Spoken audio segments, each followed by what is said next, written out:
Hello everybody, this is Valencia and welcome to my channel Balloons and Business, where I show you the business of balloon and event decor.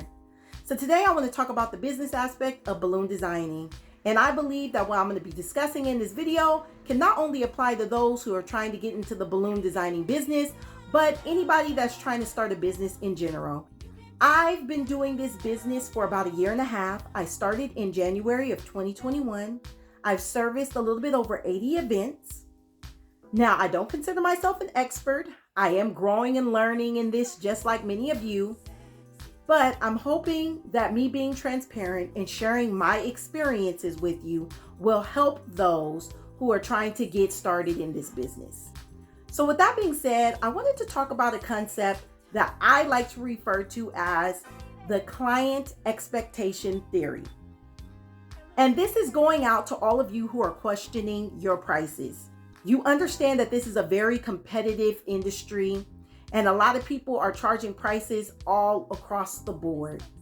And I understand that it can be very tempting to lower your prices more than you want in order to nab that client and get the business. However, if you want longevity in this business, you have to charge for a profit. If you do not price for profit, your business cannot be sustained. If the budget that a client has is less than the price that you need to charge in order to make a profit, then the job is not worth taking. And it's not worth using lower quality materials and producing lower quality work to match the budget that the client is offering, because you'll just end up getting a dissatisfied client in the end. And that is what I'm going to be talking about in regards to the client expectation theory.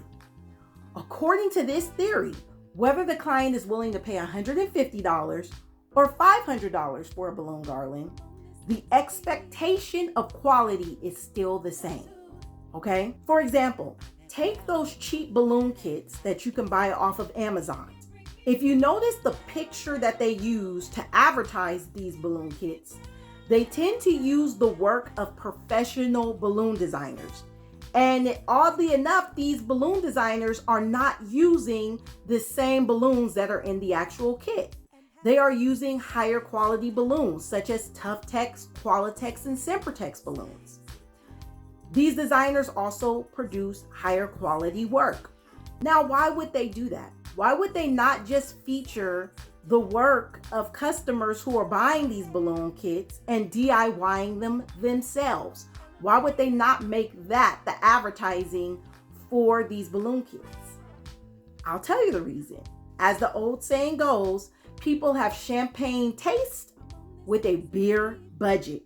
Even with a low budget, clients are still expecting high quality work. Clients tend to be more accepting of subpar work when they are the ones that made it versus when somebody else made it for them.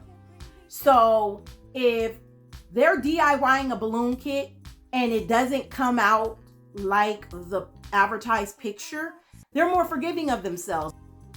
However, when somebody else is doing the work, when they pay somebody else to do the work, okay, they are less forgiving.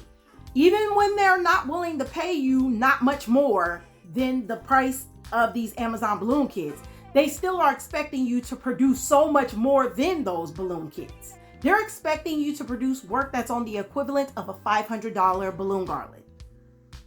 They are not forgiving. So if that balloon garland starts popping in the heat because you tried to use cheaper balloons in order to offset the lower cost, they're not going to be happy about that. If that balloon garland is small looking and it looks like it has a lot of gaps because you didn't use as many balloons because you were trying to offset the cost of that low price, they're not going to be happy about that.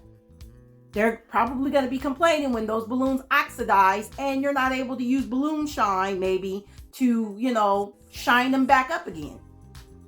So what do you need to do as a balloon designer? Ultimately, you need to know your worth. You need to know your worth, you need to price your worth, and you got to stick to it. And only accept clients that are willing to pay for your work. Some of these clients, they need to DIY their own decorations because you get what you pay for. When you take on one of these lower priced customers who do not value the worth of the time, materials, and effort that you've put into your work. They don't understand that you are providing a luxury service. It is important to understand that balloon design is a luxury service, and everybody cannot afford that luxury, and that's okay.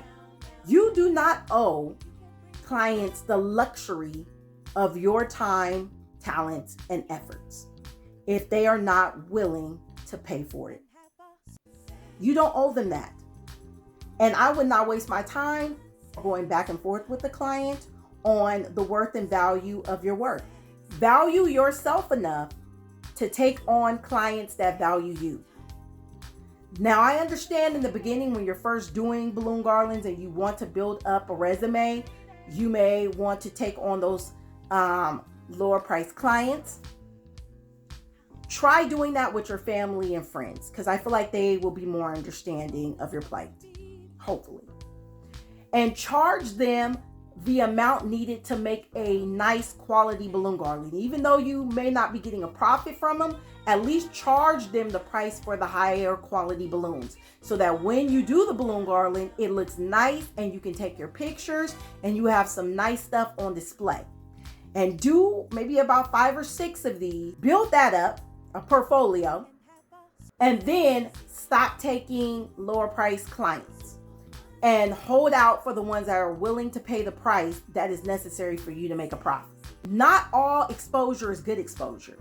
If you're taking on a client that only paid $150 for a balloon garland, and you give them this nice balloon garland, and then people are asking the client how much they paid for it and they tell them $150, guess what those people are going to be expecting to pay?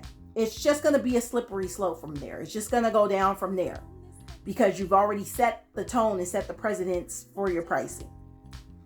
And then people are going to start feeling entitled, and that's what you don't want people to do.